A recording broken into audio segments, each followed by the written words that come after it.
আজকে দেখতে পাচ্ছেন আমরা রাহুল গান্ধীর পদযাত্রায় ন্যায়যাত্রায় রাবানা নিয়েছি শিলিগুড়ির উদ্দেশ্যে। আমাদের যুব কংগ্রেসের প্রেসিডেন্ট মেহবুব আলম আমার দাদা এই বাসের নেতৃত্ব করছেন।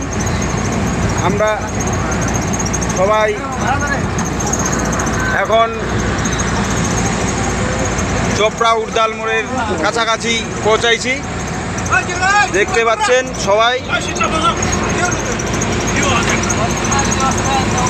এই যে আমাদের অঞ্চল প্রেসিডেন্ট সিরাজুল ইসলাম ওই দিক মুখ করে আছেন।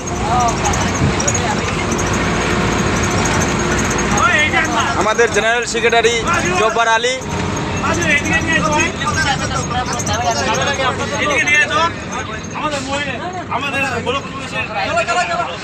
এই যে আমাদের মহিলা নেত্রী জানি